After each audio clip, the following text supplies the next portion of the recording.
প্রিয় ভাইয়েরা, আমি বলেছিলাম যে একদল খেয়ে গিয়েছে আর একদল খাওয়ার জন্য রেডি হয়ে আছে। তো এখানে কি আমি কোনো দলের নাম বলেছি?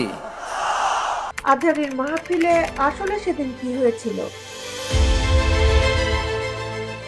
সিলেট মহানগরীর এমসি কলেজ মাঠে আঞ্জুমানে খেদমতে কোরআনের উদ্যোগে 3 দিন ব্যাপী 36তম তাফসীর মাহফিলের শেষ দিনে অংশ নিয়েছিলেন দেশের জনপ্রিয় ইসলামী আলোচক মাওলানা মিজানুর রহমান আজহারী। সিলেট আজকে কি করছো এটা মনে থাকবে। এটা কি কোরআনের মাজলিসের পরিবেশ হইল?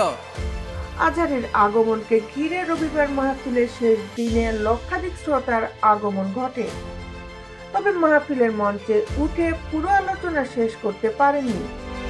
সংক্ষিপ্ত দোয়ার মাধ্যমে মাহফিল শেষ করতে হয়েছে মিজানুর রহমান আজহারীকে। হট্টগোলের কারণে ডক্টর মিজানুর রহমান আজহারী বিরক্ত হয়ে যান। দর্শকদের কথাবার্তা ও বিশৃঙ্খল আচরণ বন্ধ না হয় শিডিউল অনুযায়ী 2 ঘন্টা বক্তব্য না রেখেই 1 ঘন্টা 25 মিনিটে শেষ করে মোনাজাত ধরেন তিনি। মাহফিল শুরু হয়েছিল হযরত শাহজালাল, শাহপরাণ ও সিলেটবাসীর প্রশংসার মাধ্যমে। তবে শেষের চিত্রটা ছিল সম্পূর্ণ ভিন্ন।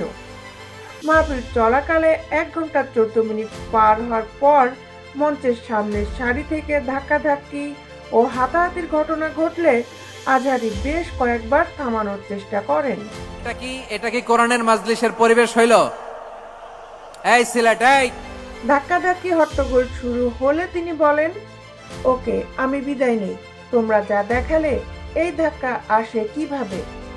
কুরআনের মাহফিলে এরকম বাধা দিত আবু জেহেলের উত্তরসূরিরা।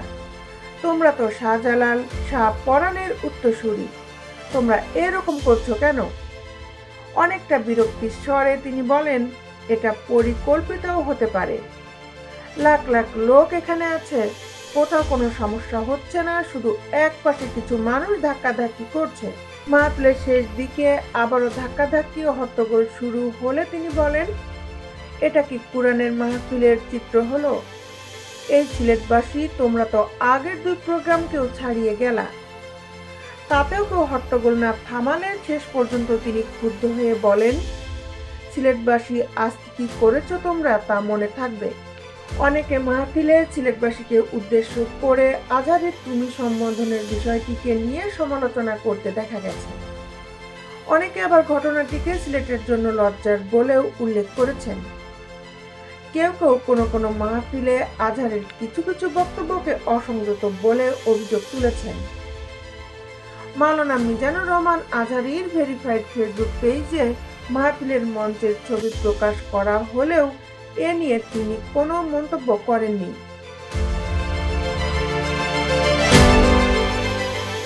দেশ বিদেশের আপডেট নিউজ পেতে আমাদের সাথেই থাকুন।